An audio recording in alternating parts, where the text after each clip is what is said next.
Ora, boa noite a todos.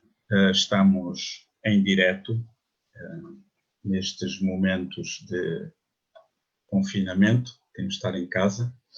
É um privilégio podermos continuar com as atividades do Centro de Cultura Espírita e utilizando esta maravilha que é a tecnologia. Uma vez que amanhã vai haver uma conferência, uma palestra espírita transmitida em direto pela ADEP, pela Associação de Divulgadores Espíritas em Portugal, às 18 horas. O Centro de Cultura Espírita optou por fazer um formato diferente. E em vez de fazermos uma palestra todas as semanas, até terminar o confinamento, iremos ter um evento, que é este, que se chama Conversas Espíritas.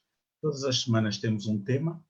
O tema desta noite é Vale a Pena Viver. Vamos falar de mediunidade, vamos falar da vida e de outras coisas relacionadas. E todas as semanas temos duas convidadas, ou dois convidados, ou uma convidada e um convidado.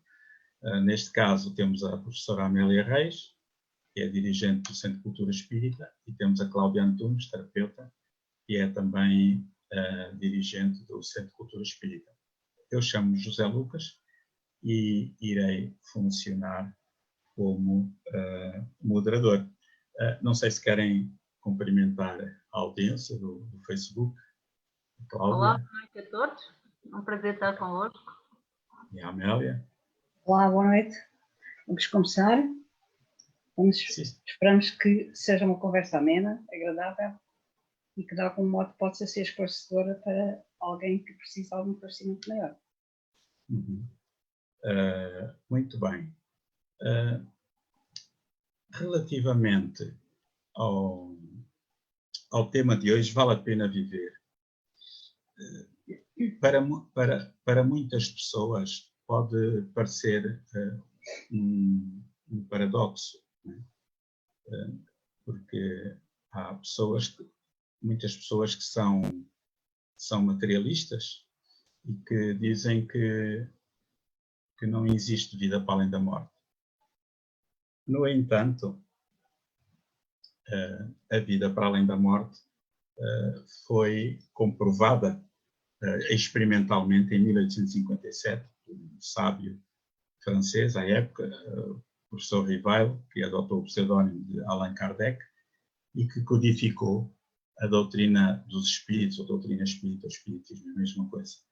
E desde aí que se tem vindo a comprovar que essas teses são de facto reais e que de facto a vida continua. E gostávamos de começar com uma análise a estes momentos. Estamos a passar momentos muito difíceis na Terra e há pessoas que não sabendo que a vida continua, mediante uma falência, mediante uma doença grave, mediante um desgosto, às vezes podem pensar no suicídio.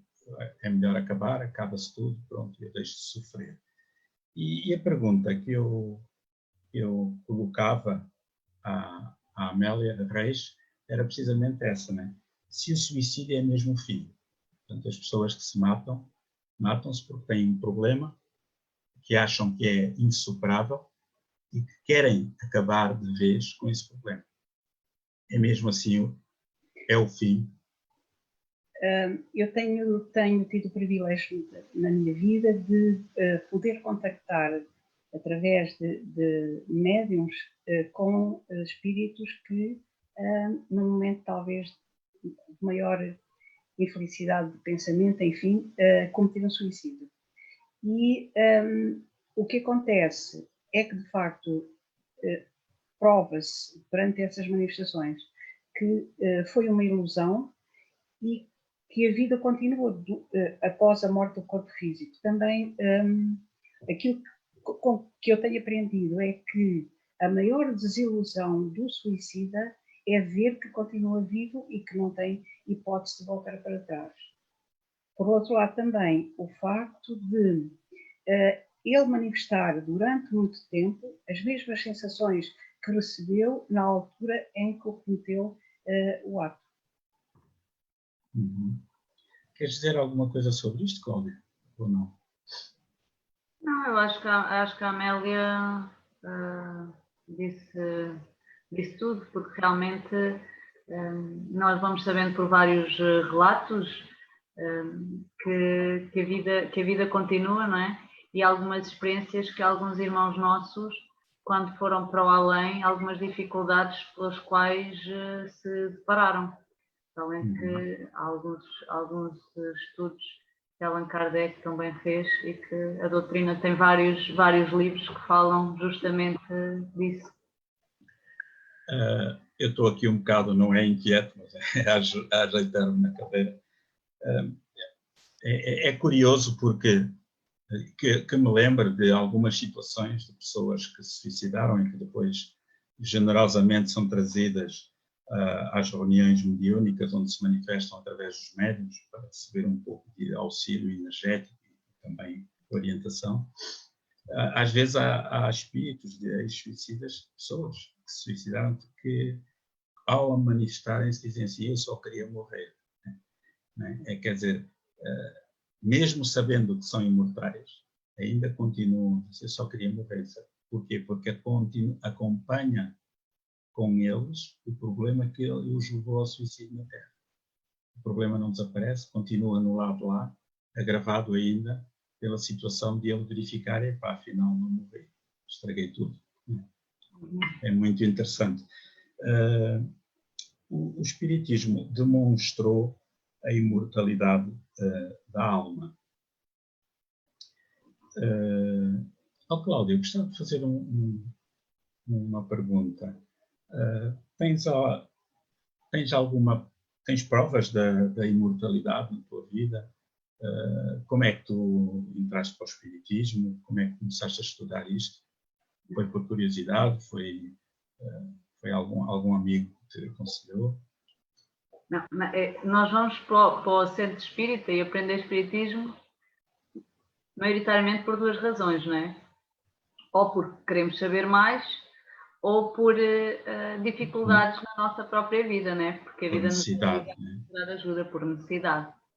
E eu fui um desses casos, por necessidade. Tinha 16 anos, tinha a minha mediunidade um pouco descontrolada, e então foi nessa altura que me aconselharam a ir a um centro espírita e pronto. E foi nessa altura que fui. E lembro-me de um caso, dentre vários que aconteceram, mas lembro-me de um quando fui ao hospital, das várias vezes que fui para o hospital. Mas espera aí, deixa-me só, já agora esclarecer as pessoas. Tu ias ao hospital porquê? Pronto, porque quando se tem a mediunidade, eu tenho mediunidade, e quando se tem a mediunidade deseducada, Sim. deseducada, o que é que Quer dizer, acontece? tu não sabias que tinhas mediunidade, pensavas que era uma doença física, é isso? Exatamente, a maioria dos médicos encaixavam ou como bipolaridade ou como esquizofrenia, porque eu ouvia coisas, sentia coisas, pronto, e cada vez que ia para o hospital numa dessas situações era rotulada ou de esquizofrénica ou de bipolar. E foi numa dessas situações, quando a mediunidade ainda estava descontrolada e sem estar educada, que fui parar ao hospital. E lembro-me perfeitamente que eu estava à espera que... Já tinha falado com a médica tinha lá dado o rótulo de esquizofrénica e pronto, e estava lá sentadinha na sala de espera, à espera que a situação se melhorasse. E lembro-me de estar lá sentada e na sala ao lado, aquilo havia vários biombos, não é? Como são as urgências. Sim, e sim. na sala ao lado estava uma senhora que estava a chorar. E entretanto vem um senhor ter comigo, um espírito já, vem ter comigo e diz à minha filha que eu estou bem. E isso nas urgências? Nas urgências do hospital. Uhum. Então, senhor, eu não posso dizer que você está bem, porque senão então é que dizem que eu sou doida de todo. E o senhor, não, diz à minha filha que eu estou bem. E o senhor tanto insistiu, que quando a senhora estava a sair cá para fora, eu disse, olha, o seu pai disse que estava bem. E a senhora ainda mais desatou a chorar. Entretanto, veio a médica, que estava a acompanhar essa senhora, e pediu para que eu dissesse como é que era o senhor, fizesse uma descrição.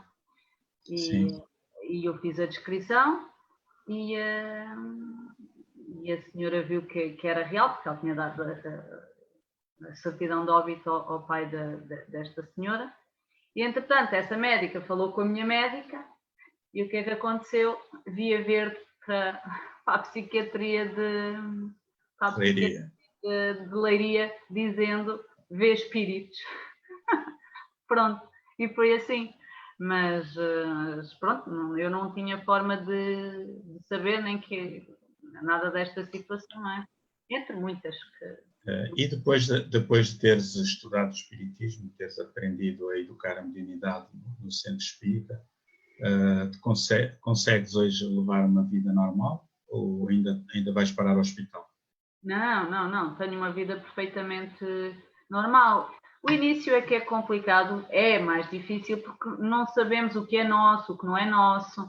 O autoconhecimento é muito importante e foi isso que o Centro Espírita me trouxe, conhecimento da doutrina, saber que é uma situação, é mais um sexto sentido, é um sexto sentido, igual à visão, à audição, pronto, e que perfeitamente equilibrado, uma vida perfeitamente normal.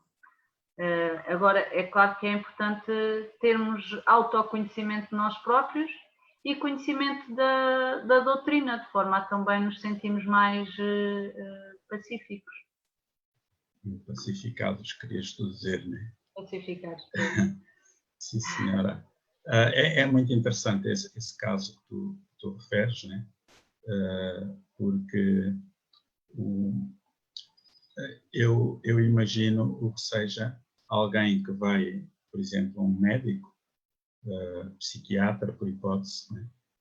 Que não conheça o espiritismo, que não conheça a mediunidade, que não conheça a vida para além da morte, e cada vez há mais pessoas com mediunidade, e dizerem, olha, doutor, eu vejo vultos, e essa pessoa sai de lá carregada de antipsicóticos. Uhum. Se o médico for espírita, não. Quando muito sai com um medicamento leve para estabilizar o humor e com o endereço do centro espírita, uma receita para ir aprender. Felizmente temos muitos psicólogos em Portugal, mais psicólogos até do que psiquiatras, também há alguns psiquiatras que já entendem isso, né? E isso é muito bom. Certamente que muitas pessoas que estão a ouvir isto via Facebook e que vão ver depois também no YouTube e no Facebook se vão identificar com esse caso. Eu não sei se a Amélia tem alguma situação que queira relatar, que a tenha sensibilizado, sei lá, ao longo da sua vida, nesse intercâmbio com o mundo espiritual, em que nos leve à conclusão de que vale a pena viver.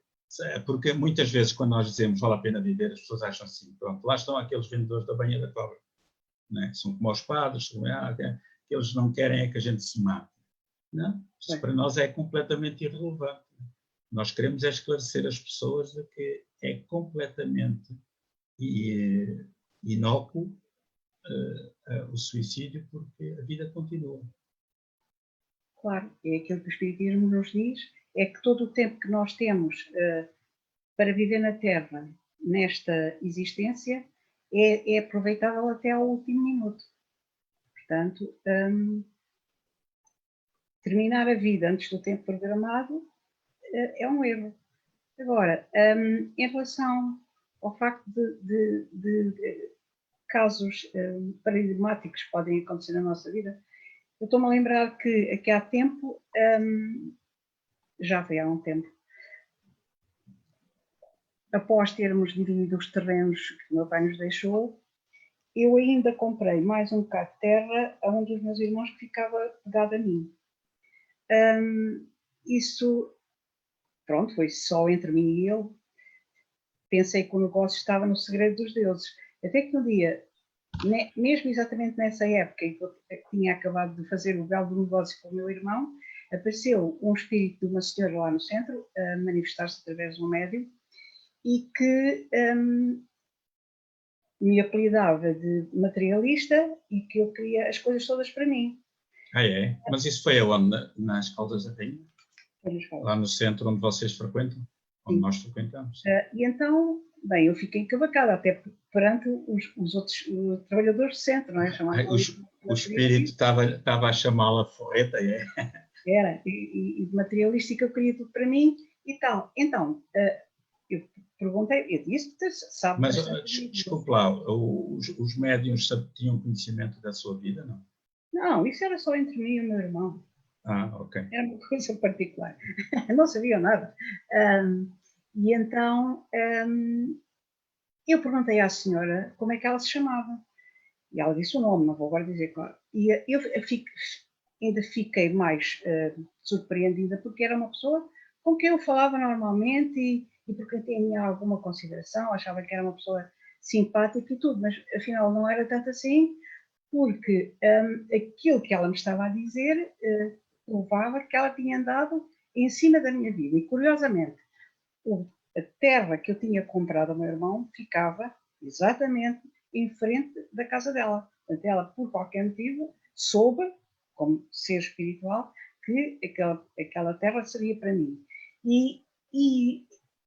Entretanto, no final da reunião, bom, do materialista já não passava, o médium que deu a manifestação tinha apontado lá no caderno, tinha desenhado um pente de cabelo, que nós chamamos lá para a beira-baixa, as pessoas apanham o cabelo e depois, para ele não vir para os olhos, metem aquilo que se chama uma canoa. Canoa? É. Chama-se uma canoa. Chama-se uma canoa? Bem, isso é coisa que eu não vou utilizar certamente, já repararam, não é? Se é assim, pode confirmar, não é? Apanhar tem que ir em pena. É, não é? E essa senhora usava exatamente esse pente no cabelo. O penteado era o mesmo. E ninguém tinha como saber isso? Né? Não, de forma alguma. Nem o médium sabia que coisa era essa. Sim, senhora. Eu tenho aqui uma pergunta para a Cláudia, que é que tivemos aqui umas pessoas que já... Eu queria só referir, o público, se quiser, pode colocar questões online, portanto, no chat, que nós iremos tentar responder. Temos aqui uma questão que já nos foi colocada. Cláudia, qual o sentido da vida quando temos uma vida de sofrimento? Isto é, há pessoas que sofrem muito e que dizem assim, a vida não tem sentido, não faz sentido, eu quero morrer. Faz sentido isso, passa a redundância? Qual é o sentido da vida? Na ótica espírita, claro. Nada na vida é por acaso, não é? Até porque nós não temos apenas uma existência, nós temos várias existências. E se alguma coisa na nossa vida acontece, em primeiro lugar, é sempre porque Deus o permita. E é sempre para nosso benefício. Eu sei que às vezes quando estamos em grande sofrimento, dizer que um sofrimento é para o nosso benefício é difícil de escutar.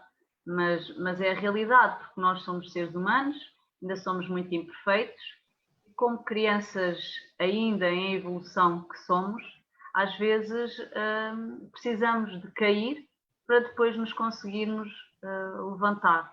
E às vezes o sofrimento é mesmo uma alavanca para nos fazer evoluir no nosso caminho, para resgatar vida, para resgatar situações menos boas de vivências passadas. E depois temos que ter confiança também de que na vida nada é para sempre. O sofrimento, não há nenhum sofrimento, por muito custoso que ele seja para sempre. Ele vai terminar. Espera aí, desculpa lá que a esta hora já estou a ficar confuso. Então vamos lá ver. Se eu tenho uma situação de muito sofrimento, tu dizes que nós passamos por isso porque provocamos essa situação nesta vida ou numa reencarnação anterior, é isso? Sim, muitas vezes sim, são débitos que nós precisamos de resgatar por mau uso. E estavas a dizer também que Deus só permite que nós passemos por aquilo para o qual temos forças? Deus nunca nos dá nenhum peso mais pesado do que aquele que nós podemos suportar. Então Deus, quer dizer, quando nós acharmos que não temos solução, estamos a ver mal, não é? estamos a ver muito mal, porque nós conseguimos sempre passar todas as dificuldades que estão predispostas nós passarmos. Principalmente, tendo sempre... Mas desculpa lá, mas quem se suicida acha que não é? Antes de chegar ao suicídio, o que é que nós devemos fazer quando achamos que não há, já estou no fim da linha, já não tenho saída, não vejo nenhuma janela à minha volta? O que é que tu sugeres que a gente faça? É sempre muito importante pedir ajuda. E há várias pessoas a quem podemos pedir ajuda. Há amigos, a um centro espírita, a um médico. Há sempre alguém que nos pode ajudar, sempre. Porque nós não estamos sozinhos. Nós nunca estamos sozinhos. Às vezes a vida parece-nos que assim se desenha, mas nós não estamos sozinhos. Deus coloca no nosso caminho sempre pessoas boas que nos podem auxiliar. E para além disso, temos sempre junto de nós o nosso guia espiritual, ou o nosso anjo da guarda, como queiram chamar, ao qual podemos sempre pedir ajuda. E ele está lá sempre, e principalmente nos momentos de dificuldade, nunca estamos sozinhos, porque ele está sempre connosco. E é ter mesmo fé e confiança de que esse momento menos bom vai passar, porque tudo passa. Temos aqui a talho de foice, aqui o que estavas a dizer, há aqui a nossa telespectadora, Isaura Garcia, que pergunta, mas como é que conseguimos convencer essas pessoas, porque quando elas estão mal não nos ouvem? Sim, é real. Primeiro para ti ou para a Amélia ou para as duas? Não, deixei pode continuar, ela já estava... Força. Primeiro, nós temos que ter muita paciência e tolerância para com essas pessoas, porque eles estão a ver a vida com um véu escuro, não é? Uhum. Eu acho que é sempre importante ampará-las, ajudá-las, por mais que elas não nos ouçam, estarmos lá, mostrarmos outros aspectos da vida, mostrar a outra faceta, mesmo dar-lhe outras hipóteses, outras soluções.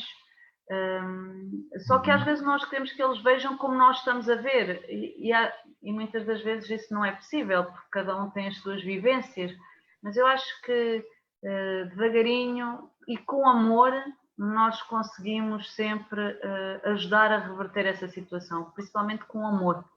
Mas isso é importante explicar às pessoas que a vida continua, mas que não é uma crença. Mostrar que existem factos, existem provas, né? Eu lembro-me, já agora se me permitem as duas partilhar uma coisa que me veio à mente, que me lembrei, já há uns, talvez 16, 18, 20 anos atrás, apareceu um senhor para o atendimento. Portanto, o atendimento é uma reunião onde as pessoas que precisam de orientação, de esclarecimento, que fazemos no Centro Espírita. Todas as atividades no Centro Espírita são gratuitas, como é óbvio. Não cobramos dinheiro nem aceitamos tampouco. E o centro só se mantém com as cotas dos sócios, que já são espíritas há muito tempo. Então, esse senhor veio ao atendimento e ele vinha muito deprimido, muito acabrunhado. E ele disse que vinha ao centro porque ia se matar no dia seguinte. E que, como tinha prometido um amigo, havia um amigo dele que era espírita, estava a trabalhar, não pôde ir com ele, estava a trabalhar por turnos, e disse-lhe, nem que seja a última coisa, faz-me um favor, vai ao centro espírita, mata-te amanhã. Então, tivemos a conversar com esse senhor e ele tinha um problema grave na sua vida, não vou contar, claro, e conversámos e tivemos a intuição de que tínhamos de ganhar tempo. Então eu disse-lhe, olha, vamos fazer um acordo. Conversámos bastante, não só de homem para homem, como também apresentando-lhe a ótica espírita. Ele estava, obviamente, não acreditava em quase nada daquilo que eu estava a dizer, e eu pedi-lhe: o senhor vai-me fazer, vai-me prometer que vai adiar a sua morte uma semana. Portanto, no dia seguinte era sábado, o senhor só se mata de sábado a 8, e na sexta-feira volta cá. E, entretanto, nessa semana nós fizemos uma reunião de pedido de ajuda espiritual por ele, etc. E ele voltou na semana seguinte. Na semana seguinte, voltámos a conversar, ele já vinha melhor, já vinha com outras ideias. E, entretanto, pedi-lhe para adiar mais uma semana. Já que você se vai matar e vai mais uma semana, você tem 3 filhos pequenos, vamos conversar sobre o assunto. E ele sempre falando sobre provas da imortalidade, casos que tinham acontecido, que eu conhecia, deste, aquilo, daquilo outro. E ele começou a ver que aquilo fazia sentido. Emprestei-lhe um livro, Evangelho segundo o Espiritismo. Emprestei-lhe o livro dos Espíritos. Olha, o senhor vai ler isto. Depois de ler, pode-se matar à vontade. O senhor voltou durante mais 2 meses. Ao fim de 2 meses, nunca mais o vi, gostaria muito de o reencontrar. Ele era daqui dos arredores de Caldas da Rainha, de uma localidade próxima. E a passar 2 meses ele disse: olha, eu venho cá só para dizer que ainda bem que eu não me matei, porque de facto vale a pena viver. Aquela frase ficou-me na testa, ficou-me na mente, perdão. E de facto eu ia fazer uma asneira. Muito obrigado. Assim, não, eu é que tenho de agradecer, porque o mérito é seu, não é? E de facto há aqui estamos a receber muito feedback. Há aqui o Pedro Ribeiro que diz que o sentido da vida é precisamente procurar o seu sentido. Olha que interessante, não é? Há aqui Rosa Amorim: já recebi mensagens de seres que partiram, mas gostava de receber da minha mãe. As mensagens que recebo são aleatórias e para outras pessoas. Como posso fazer para a minha mãe falar comigo? É possível responder mensagens de um ser específico ou só o que nos enviam? Obrigado. Amélia, quer responder esta questão da Rosa Amorim? Essa é uma questão que muitas vezes nos põe no centro, e a resposta mais sucinta está naquilo que Francisco Cândido Xavier nos disse: é que o telefone toca de lá para cá. E, portanto, nunca podemos ter a ilusão de que podemos receber uma mensagem do além por imposição nossa.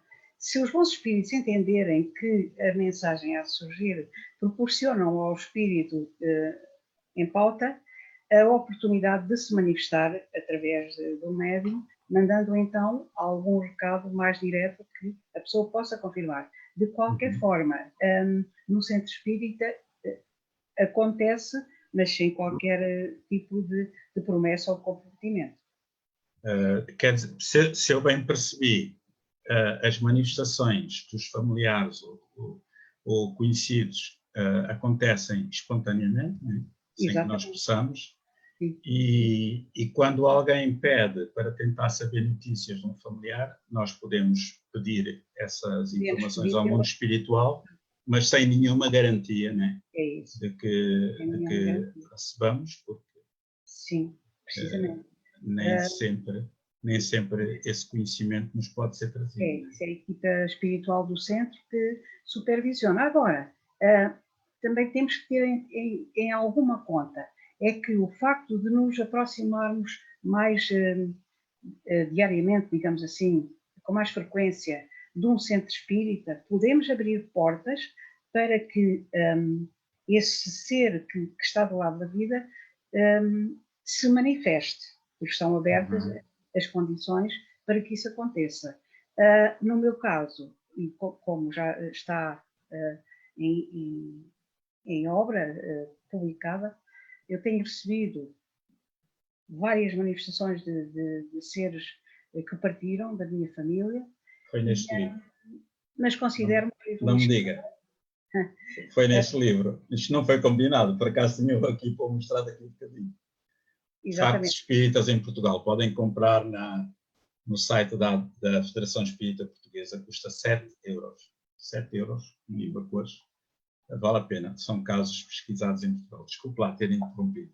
Agora, uma coisa eu tenho que salientar é que não foi, eu já disse que considero privilegiado esse aspecto, não foi tendo em vista esse tipo de comunicação que eu me aproximei do espiritismo.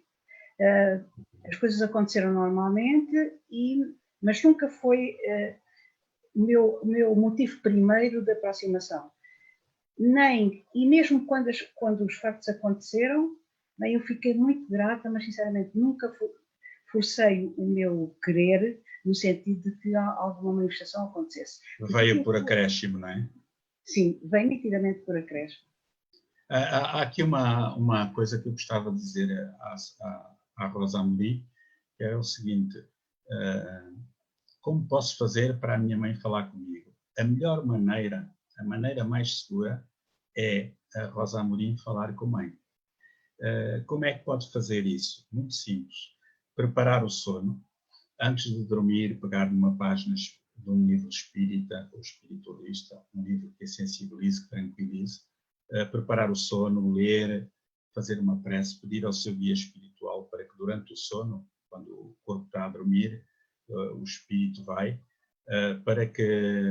para onde a mente estiver virada, pedir ao guia espiritual que, se ela for possível, que possa encontrar-se com a mãe e guardar lembrança disso.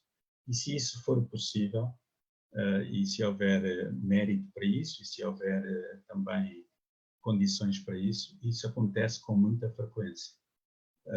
Os melhores médios para sabermos notícias somos nós próprios, porque durante o sono nós estamos fora do corpo. E basta só mentalizar o bem, pedir aos nossos guias que, se houver condições para isso e autorização, eles levam. Posso só mais uma coisinha? Sim. Também, das manifestações que eu tenho recebido, o meu pai tem aparecido com uma certa frequência no centro e é identificado pelas manifestações que deixa, de algum modo, pelos recados. Curiosamente, nunca aconteceu com a minha mãe. E houve aqui uma altura, há relativamente pouco tempo, que andava preocupada, tanto me envolvo naquilo que o meu pai vai mandando recado e não sei nada da minha mãe. Surgiu-me também essa questão, como é que será com a minha mãe? Mas também não disse nada a ninguém, claro, porque eu só de ouvir, só de comer e calar. E um dia vou à reunião mediúnica e acontece que um dos médiuns presentes, no final me disse, olha, teve aqui o seu pai e deixou unicamente este recado. A mãe está bem. Que interessante, né? Quer dizer, e a Amélia não estava a pensar isso na altura, na reunião mediúnica? Não, quer dizer, eu andava preocupada com aquela situação. Pois, mas era no dia-a-dia, naquele momento não estava a pensar nisso. De alguma forma, não é?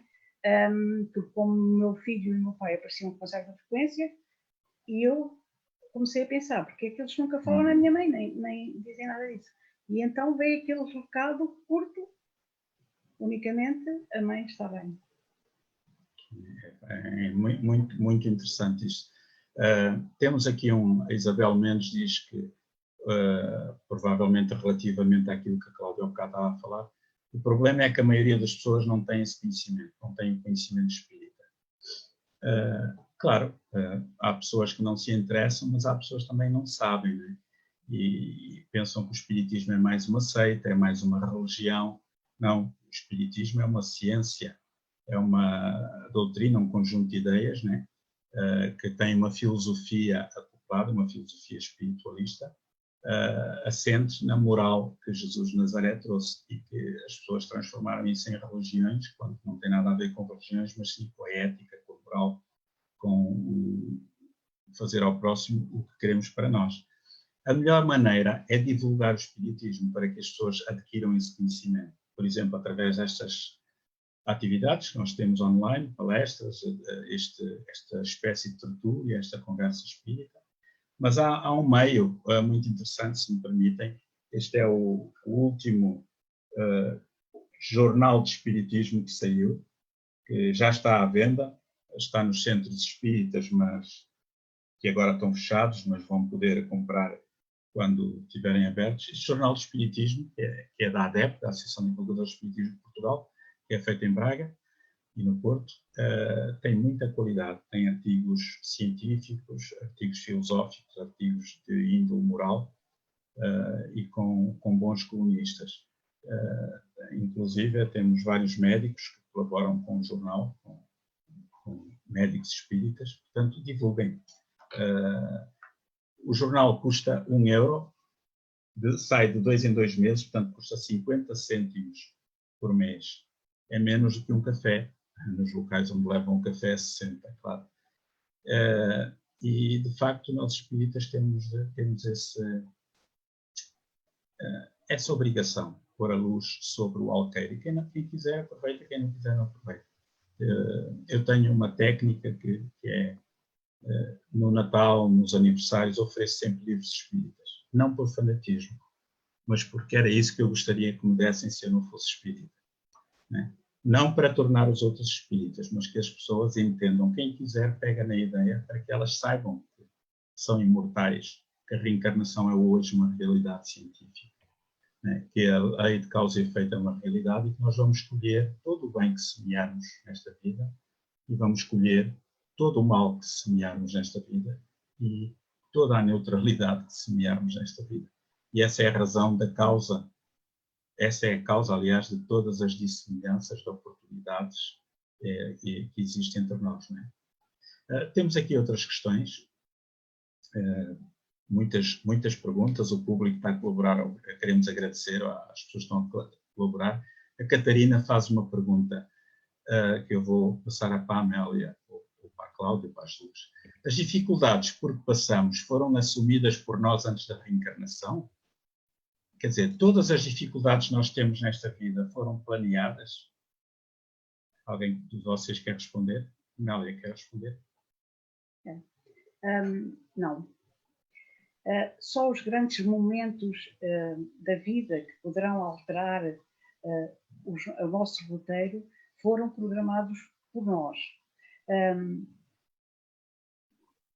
Fazendo um roteiro para uma existência inteira, nós sujeitamos na Terra ao nosso livre-arbítrio. Portanto, estamos sempre a alterar a maneira de viver cada situação com o nosso livre-arbítrio. Portanto, nem tudo foi programado no mais além. Os grandes momentos, porque senão passaríamos a viver debaixo de uma fatalidade.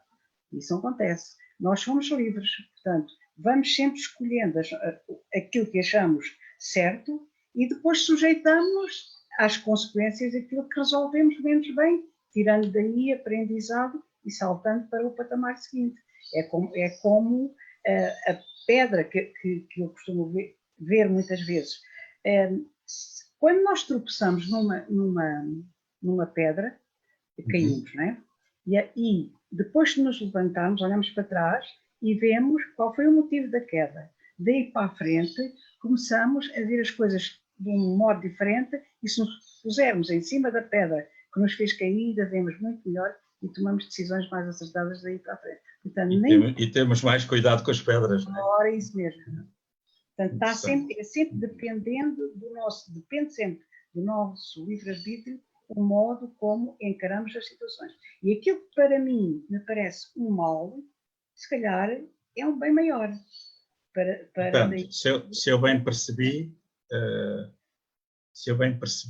há situações na Terra que nós passamos que estão planeadas, né? Ou por nós ou pelos guias que providenciaram a nossa reencarnação, que têm a ver com coisas que fizemos no nosso passado e que queremos corrigir.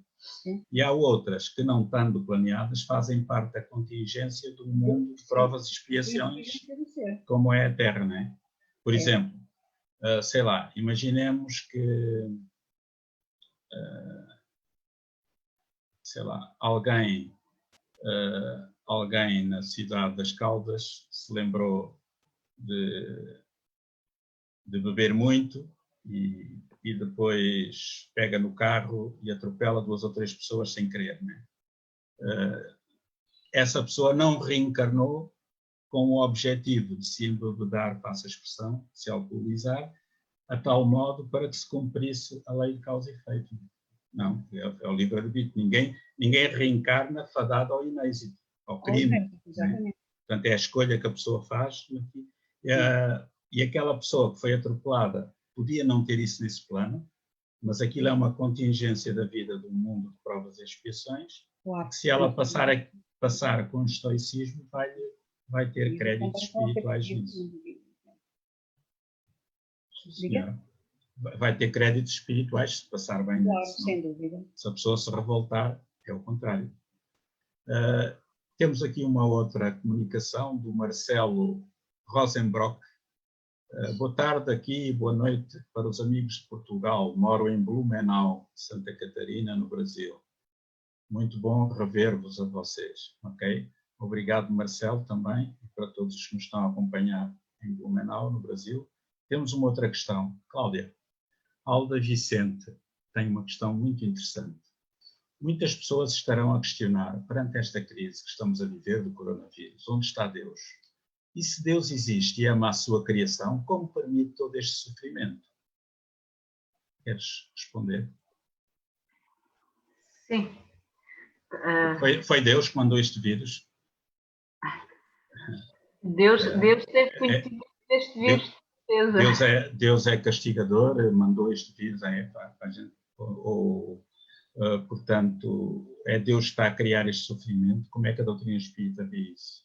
Não, assim, Deus obviamente tem conhecimento de tudo o que acontece na Terra, não é?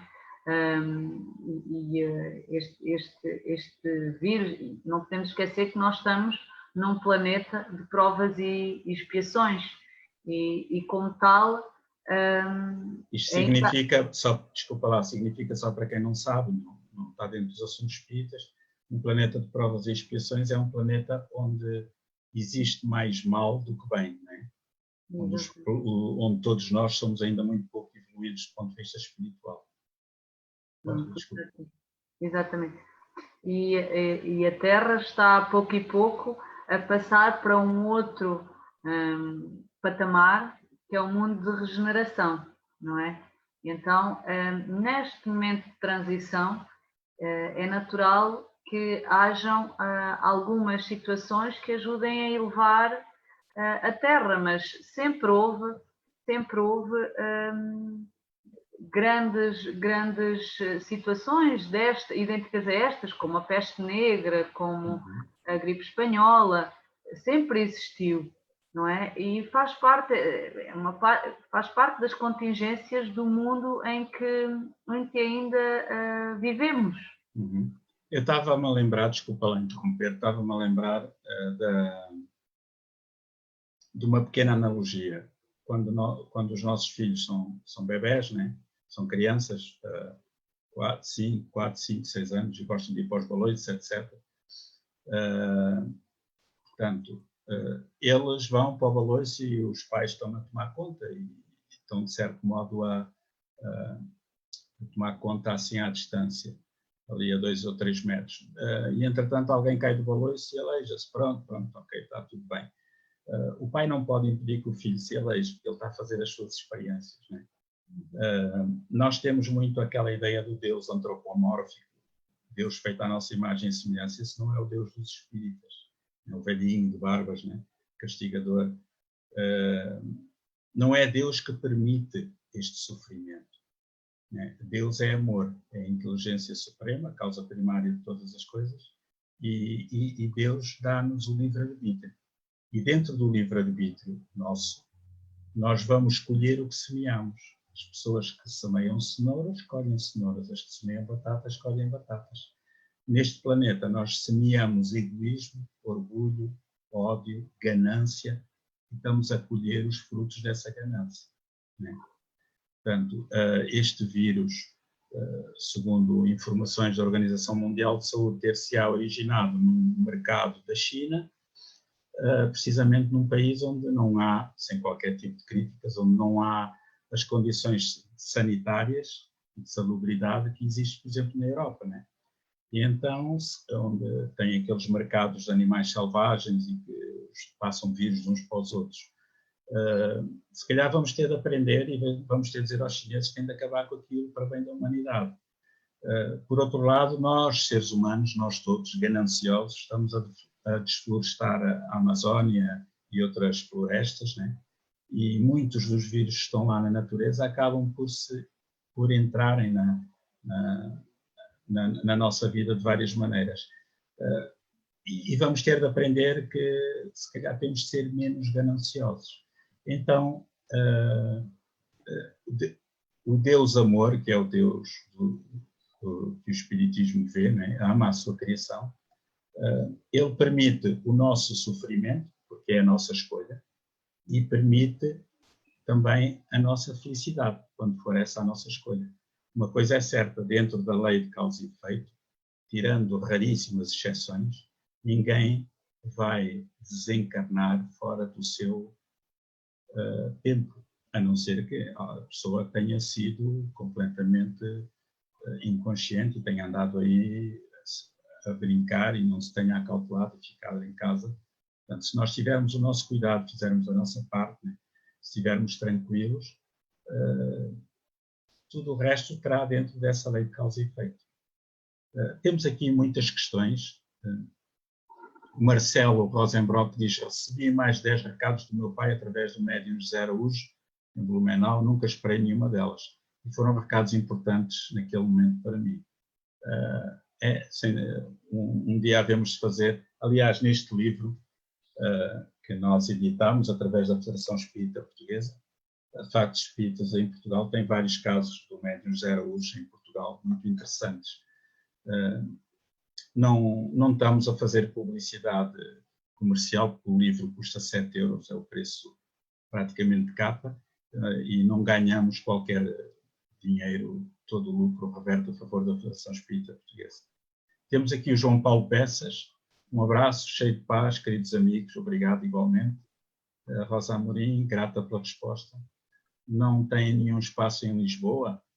Sou de Odivelas. Em Lisboa há cerca de 20 centros espíritas. Se for ao site, à página na internet da Associação de Divulgadores de Espiritismo de Portugal, ADEP, www.adep.pt, encontra lá no menu, do lado direito, Centros Espíritas. Procura Lisboa e tem lá vários centros espíritas de Lisboa e arredores. Diz ela que a mediunidade foi algo espontâneo em mim desde criança, só mais tarde me apercebi que já não era assim como toda a gente. Já recebi mensagens familiares, mas nunca dirigidas a mim, sempre para entregar a outras pessoas. É o normal. Obrigado pelos esclarecimentos. Obrigado nós. Temos aqui a Luciana Paiva, que diz: nos meus sonhos já pude encontrar a minha mãe e os meus avós. Senti como bênção. Obrigado pelos esclarecimentos. Amélia, isto dos sonhos, é mesmo assim? É verdade? São encontros espirituais ou são fruto da nossa imaginação? Na ótica espírita. Os sonhos são realidade. Aquilo que acontece nos sonhos não é um sonho, é uma realidade. São encontros que temos no mundo espiritual enquanto estamos debaixo do fenómeno do sono. Está-se a referir àqueles sonhos lúcidos, né? Como esta senhora refere, né? Sim. Nítidos. Porque há aqueles sonhos meio confusos. Pois, mas depois há aqueles sonhos meio confusos em que, por vezes, também temos o privilégio, entre aspas, de serem influenciados por seres menos esclarecidos e que tentam, por exemplo, assustar-nos. Ou pode ser fruto até da nossa perturbação do cotidiano, não é? Exato. Mas voltando a esses sonhos lúcidos, nítidos, que a Luciana Paiva fala, isso são mesmo encontros no mundo espiritual, na ótica espírita? São com outros seres. Uhum. Ela diz aqui: já pude encontrar a minha mãe e os meus avós, né, nesses sonhos, senti como uma bênção. E isso de facto acontece muitas vezes, né? E as pessoas pensam assim: caramba, aquilo parecia mesmo real. Não parecia, aquilo é mesmo real. Quando são esses sonhos nítidos, é uma marca típica. São completamente. Do encontro, não é? Então, e são bem reais. São bem reais, bem reais e bem marcantes. E mais interessante ainda, quando depois lhe podemos confirmar a autenticidade, Uhum. o que já aconteceu comigo. Muito bem. Elizabeth Martins, em 2008, quando mudei para Caldas da Rainha, a minha intenção era acabar com a minha vida. A minha irmã, que estava no Brasil, pediu para eu procurar um centro espírita e foi assim que todas as sextas-feiras eu nascia novamente através das palestras que existiam no centro. Eu esperava sempre para o sábado, depois da palestra. Serei eternamente grata a todos vocês. Nada acontece por acaso. Minhas histórias nas Caldas da Rainha dariam um livro. Muito obrigado pelo testemunho. E, de facto, sensibiliza-nos muito porque a doutrina espírita, a filosofia espírita, uma filosofia de vida, é, de facto, o maior preservativo contra o suicídio.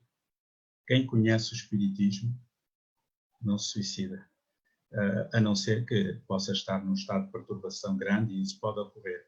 Mas quem conhece o espiritismo não acredita na vida para além da morte. Ele sabe, tem a certeza que a vida continua. E então, como isso é uma verdade palpável, sentida, pesquisada, repetível todas as semanas nas reuniões mediúnicas, não há como duvidar, não é? Temos aqui uma outra questão. Conceição Nunes, recebemos o vosso jornal aqui em Évora, no Centro Espírita. Muito bom, recomendo a todos ler. O jornal não é nosso, é da ADEP, da Associação de Divulgadores de Espiritismo de Portugal, mas agradecemos em nome da ADEP, também somos colaboradores da ADEP, eu, a Amélia, também colaboramos. Muito obrigado e, de facto, eu convido sempre as pessoas a levarem 2, 3 jornais, 4, não é pelo dinheiro que o jornal praticamente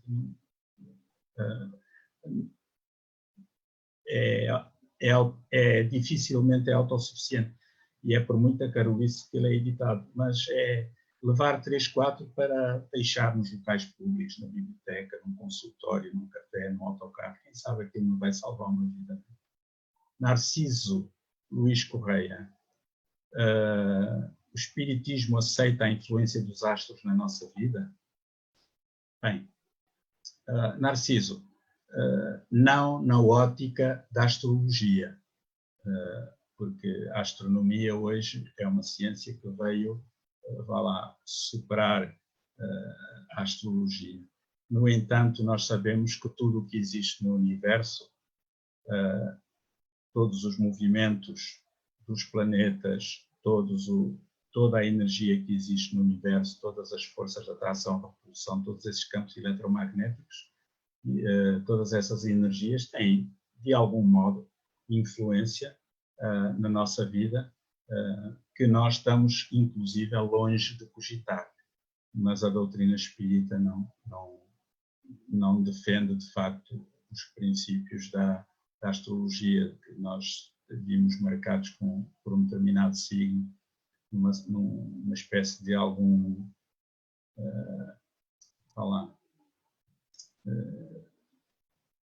algum destino traçado, né? Temos aqui outra questão. Já foi respondido. O movimento de sofrimento que a humanidade está a viver poderá ser visto como um resgate de erros cometidos, uma chamada de atenção para a maneira errada como a humanidade se tem conduzido. Já respondemos, sim, é sem dúvida nenhuma.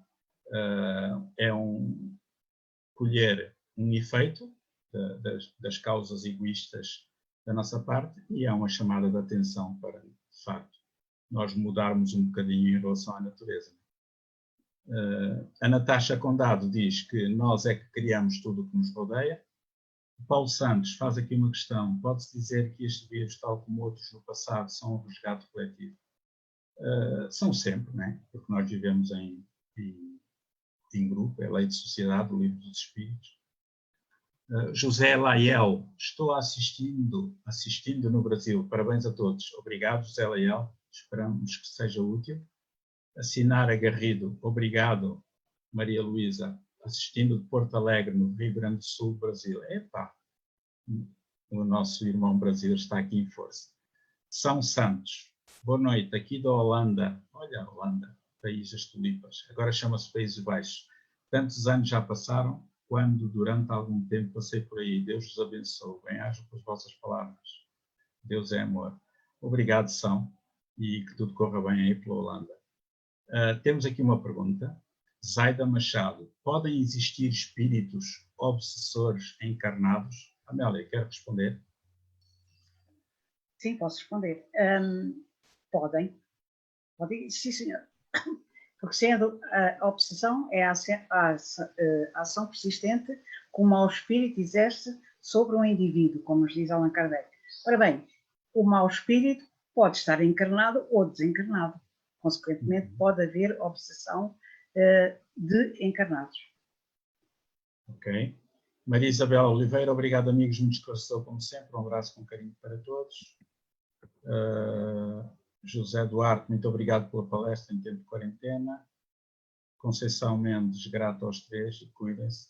Muito obrigado, e igualmente para todos. Vamos voltar aqui a outra pergunta.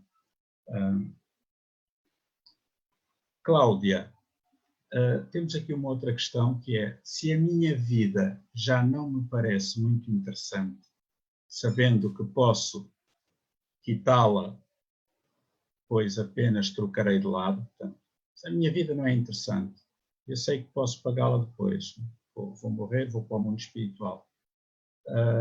Devotá-la ao meu próximo, devotar a minha vida ao meu próximo pode ser um auxílio para mim ou para os outros? Isto é, vale alguma coisa?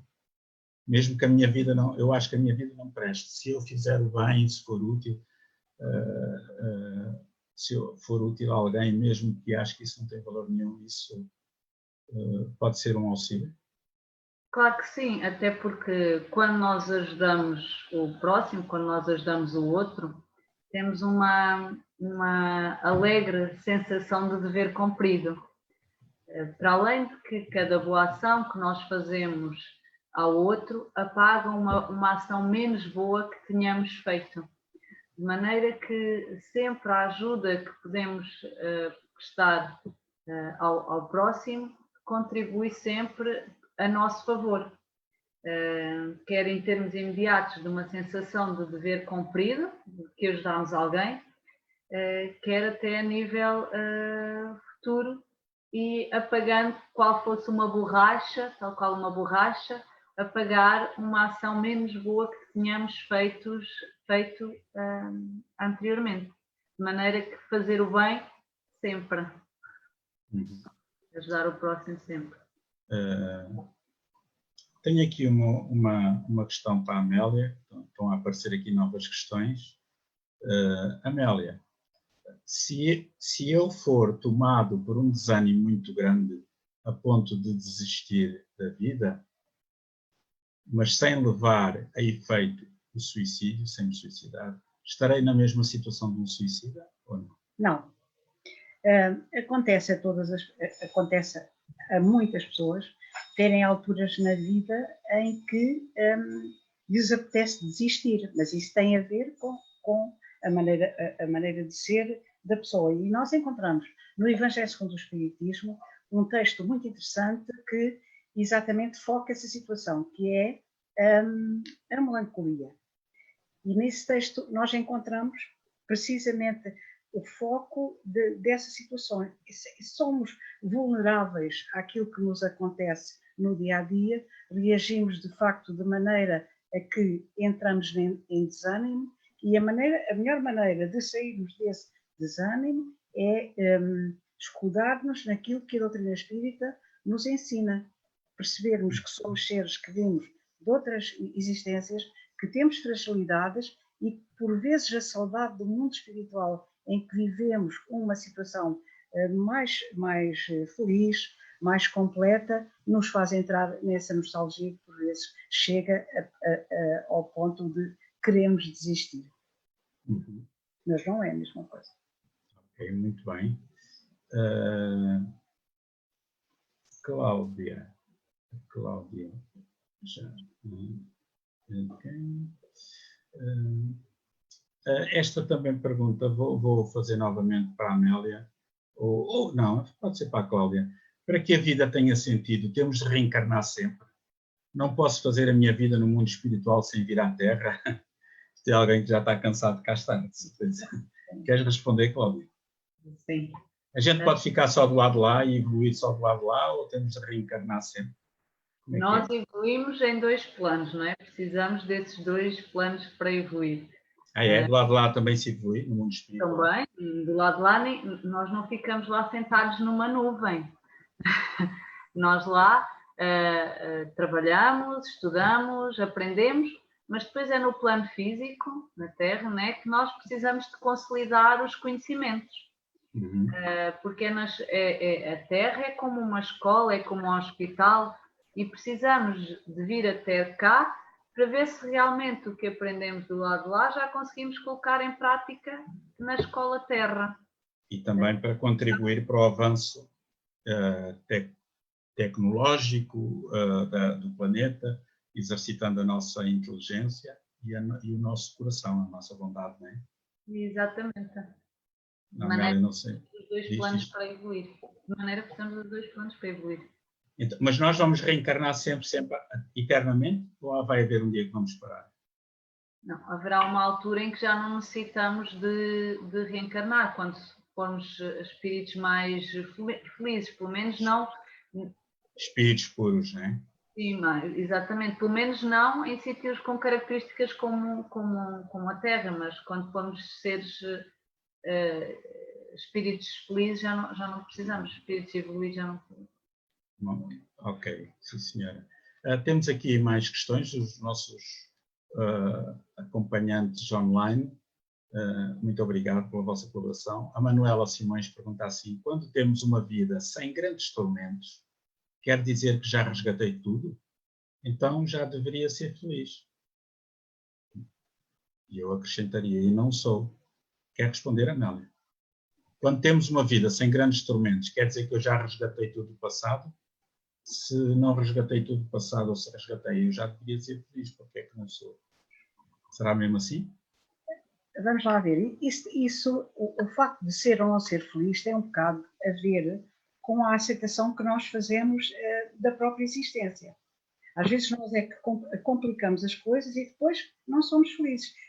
Ao passo que se tivermos um modo de encarar a vida tranquilo, sem grandes ilusões, sem objetivos estratosféricos, etc., aí vamos ser mais infelizes. Agora, se a minha vida se pautar por aquilo que Jesus de Nazaré nos deixou, eu vou ser feliz. Mas somos nós próprios que vamos sempre arranjando mais situações para nos complicar a existência. Por isso, 2 pessoas nas mesmas circunstâncias da vida, uma pode ser completamente infeliz e a outra sentir-se lindamente.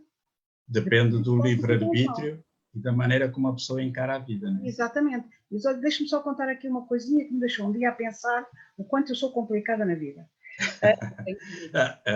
Eu acho que não é só a Amélia, somos todos. Pronto, mas de qualquer maneira, um exemplo que me deixou pensar. Eu um dia estava lá na minha casa, na aldeia, e estavam umas senhoras cá na rua, como é costume, a conversar, sempre. Todas as tardes estavam ali a conversar. A minha vizinha do lado era uma pessoa extremamente pobre, porque era viúva e nunca teve qualquer ajuda do Estado. Ainda ajudou a criar uma neta, que os pais faleceram também, e esta é a primeira parte. Portanto, ela vivia com muita dificuldade, mas era muita. E um dia elas estavam lá sentadas na rua ao sol e uma delas disse que estava mal disposta. E depois houve outra que disse: então eu vou-lhe fazer um chá. E ela depois disse: espera aí, mas só o chá vai-lhe cair mal. Se ela está mal disposta, só o chá cai no estômago, está mal.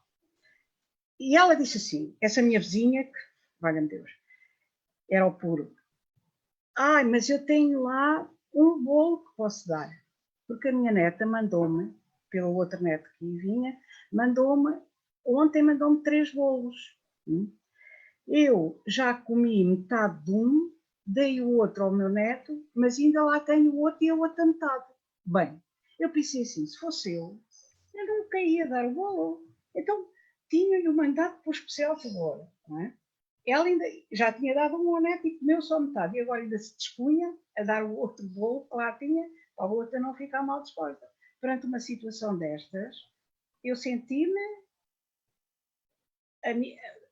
abaixo do nível do mar, não é? Porque aquela senhora era feliz, ela estava toda contente porque podia dar um bolo. Nós, se calhar, temos bolos e andamos sempre à procura de mais um.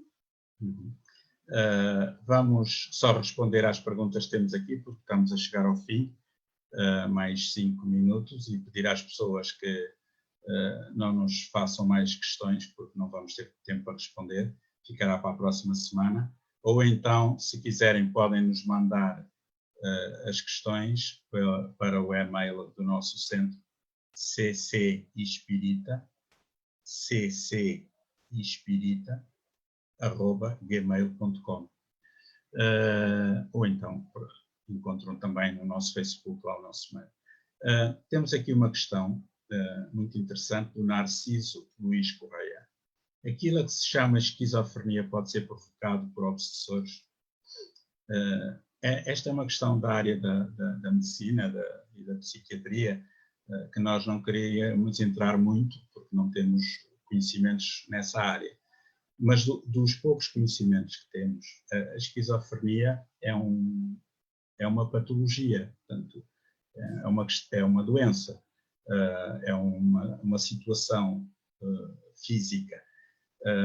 E isso, portanto, é uma doença do espírito da pessoa que se manifesta no organismo, ou no cérebro, ou no estômago, ou aqui ou lá. Portanto, neste caso, a esquizofrenia será uma distonia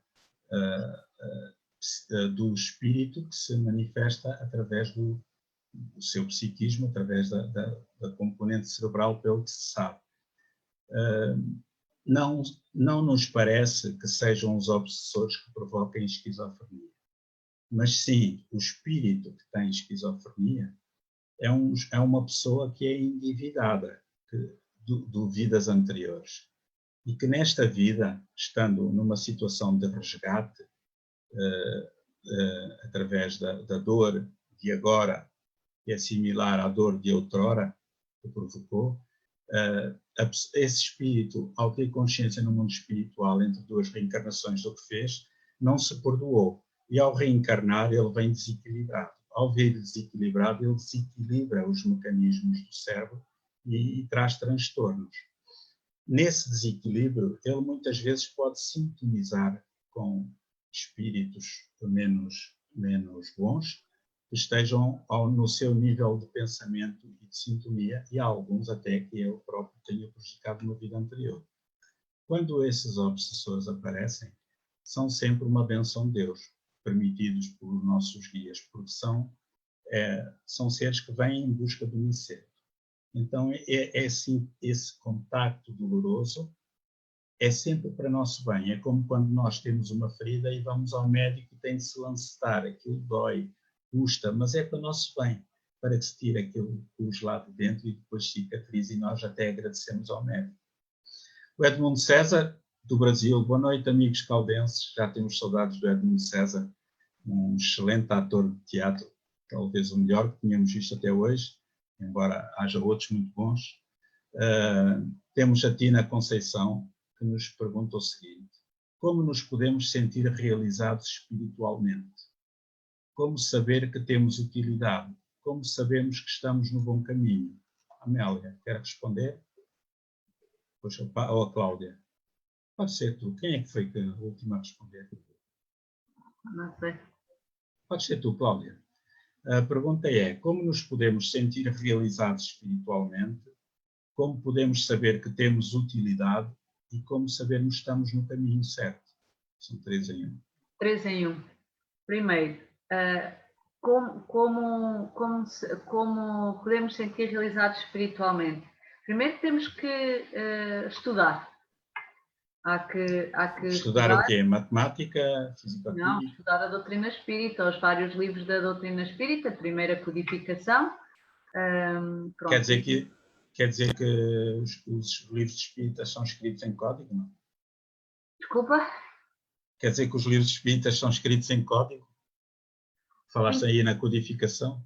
Codificação são os livros que Allan Kardec codificou, que é onde estão os 5 livros, que é o livro dos Espíritos, o livro dos Médiuns, o Evangelho, a Gênesis, o Céu e o Inferno. São a base da doutrina espírita, são esses livros, os principais. Essa é a forma, primeiro, de nós temos sempre primeiro que estudar o espiritismo, para depois percebermos o que é que podemos fazer. Não é? Estudar o espiritismo, no caso de nos interessarmos pelo espiritismo. Pode haver outras pessoas que se sintam realizadas noutras correntes filosóficas, não é? Ou até religiosas. Não é? Sim, mas pronto, claro. falando dentro do espiritismo. Sim, claro. Primeiro temos que conhecer a doutrina para depois saber como podemos sentir realizados, não é? Realizados, não é? Porque ao bocado, desculpa lá estar a interromper, ao bocado tu disseste uma coisa muito interessante no início. Eu acho que responde a esta senhora. Nós sentimos realizados quando nos sentimos úteis, quando temos prazer em ser úteis ao próximo sem esperar nada em troca. Quando nos sentimos úteis em servir, será isso? Sim, o espiritismo, para além da aprendizagem, é isso mesmo, não é? É tentarmos ajudar os outros de forma completamente desinteressada. E dentro do espiritismo, dentro de uma casa espírita, há várias tarefas que se podem fazer sempre com vista a ajudar os outros e a ajudar-nos a nós, obviamente. E no nosso dia-a-dia, cá fora também, não é? Claro, porque é colocar em prática o que aprendemos dentro da doutrina, não é? A senhora pergunta aqui, a Tina, como saber que estamos no caminho certo? Como é que nós sabemos que estamos no caminho certo, espiritualmente falando? Pelo nosso coração, estado de alma, não é? Pronto. A nossa vibração vibra onde está o nosso coração. Quando nós estamos felizes a fazer uma determinada tarefa, é sinal que estamos no caminho certo. Divaldo Pereira Franco costuma dizer que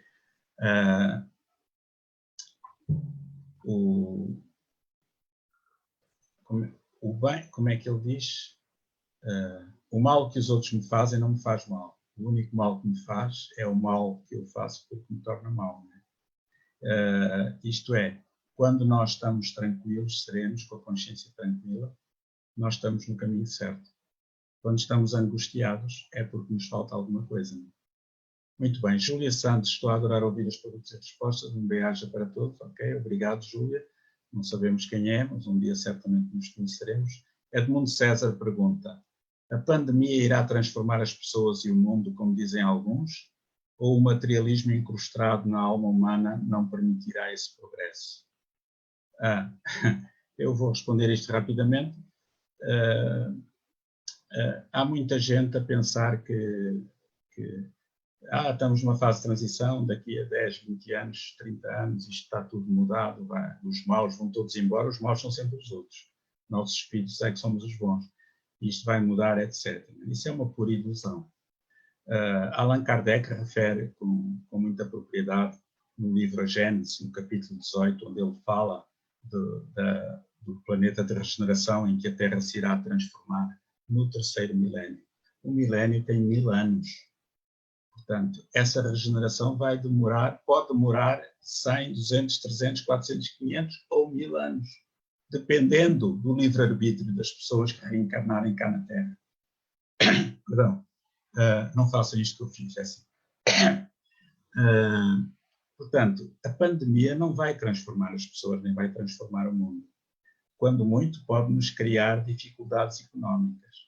Nós, seres humanos, é que nos podemos transformar por dentro e aprender algumas lições. Muitos de nós iremos aprender muitas lições do ponto de vista ético-moral, né? Do ponto de vista humanista. Outros iremos aprender lições do ponto de vista socioeconómico. E outros irão continuar na faixa do egoísmo e da ganância, novamente, até que outras lições apareçam. E assim, paulatinamente, ao longo dos séculos, né? Quando houver mais espíritos bons do que maus, o planeta estará então numa situação de regeneração. Mas são os próprios espíritos que dizem Allan Kardec que nunca os espíritos superiores dão uma data para que tal evento aconteça. Quando uma data aparece é porque algum espírito brincalhão ou pseudo sabe. Até porque o nosso futuro depende de nós próprios. E há uma grande ilusão que muitos de nós espíritas temos, pensamos que por termos este conhecimento somos melhores que os outros. Não somos, apenas somos diferentes. Existe muito ateu que é melhor do que muitos de nós espíritas, do ponto de vista ético, moral, da honestidade,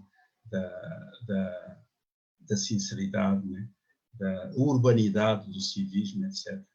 E, portanto, não é o autocolante que nos dá o passaporte para... Isto é uma visão ainda muito espiritólica. Isto é misturada com o catolicismo que nós trouxemos de vidas anteriores. Estamos mesmo a passar para o fim. Leonor Leal, obrigado a todos. Bem-ajam, queridos amigos, muito esclarecedor, obrigado. Pergunta feita após o comunicado que não devia haver mais perguntas. Ana Santos, boa noite a todos. Um umbral existe. É preciso também explicar às pessoas que as coisas não são fáceis no mundo espiritual. Vai ficar para outra questão, para outra altura, está bem? Não temos agora mais tempo. E para terminar, gostava de passar a palavra à Amélia Reis.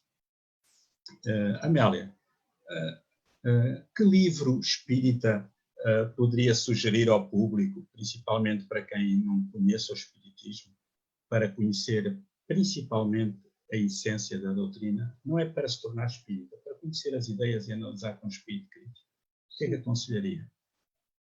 O Livro dos Espíritos, sem dúvida. Porque o Livro dos Espíritos contém todos os fundamentos da doutrina. É, digamos que, o arcabouço da doutrina espírita, que depois se desdobra nas obras que vieram após, tal que a Cláudia falou há bocadinho, mais 4 obras. Portanto, o Livro dos Espíritos contém em si tudo aquilo que a doutrina nos pode oferecer, sendo depois mais específico, mais aprofundado nas restantes obras da codificação espírita. Portanto, sem dúvida, o Livro dos Espíritos. O Livro dos Espíritos é um livro que tem 1019 perguntas e respostas. Fantástico, um livro de filosofia espírita, em que as pessoas vão encontrar 1019 respostas para 1019 perguntas, destas muitas que aqui apareceram, e também, certamente, criar outras questões nessa busca do conhecimento. Deixa-me só dizer uma coisinha, ao há bocadinho. Força. O Edmundo perguntou ali se com esta situação que estamos a atravessar mundialmente poderíamos evoluir alguma coisa ou seríamos ficar iguais. Não, eu acho que estamos a evoluir porque, repara, aquilo que se está a passar agora aqui, se não fosse este problema da pandemia, não tinha acontecido, nem esta equipa que está aqui a trabalhar se tinha unido, espiritualmente até, no sentido de aprofundar uma técnica que nos era desconhecida. Portanto, nesse aspecto já estamos a dar um salto na evolução. Cláudia, na tua qualidade de terapeuta e também de espírita e de ser humano, ser social, que livro aconselharias a quem está a pensar em suicidar-se? Sem dúvida, Memórias de um Suicida. É um livro psicografado pela médium Ivone Pereira, editado pelo espírito Camilo Castelo Branco.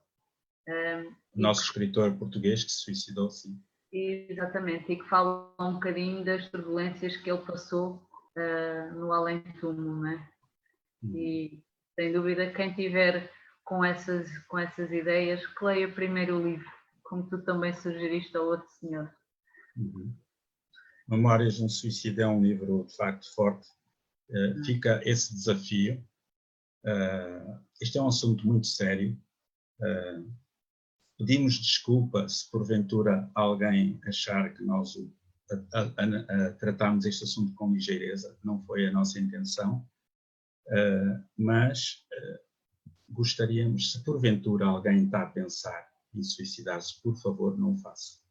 É a única coisa que não faz sentido na vida, porque a vida continua. É a mesma coisa que...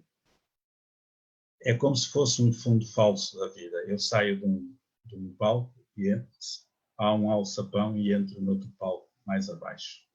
E de facto, as pessoas que se suicidaram e que se comunicam através dos médiuns nas reuniões semanais, elas dizem que não existem palavras na Terra para descrever a frustração, a dor, o sofrimento que as pessoas que fizeram isso, claro, umas com mais responsabilidade do que outras, de acordo com o grau de lucidez da pessoa quando o fez.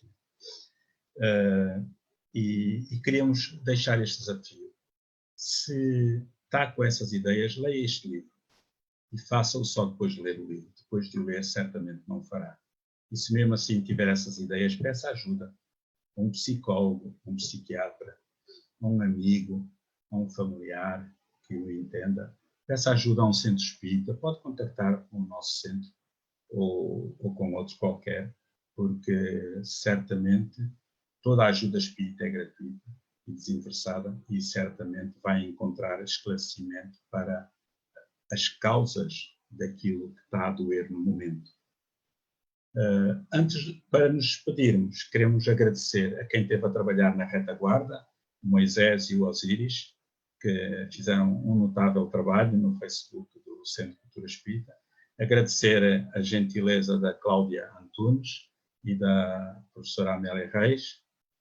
Agradecer também ao Jorge Gomes e ao Vasco, em Braga, no Porto e em Braga, que nos ensinaram a trabalhar com esta tecnologia, que dominamos assim parcamente.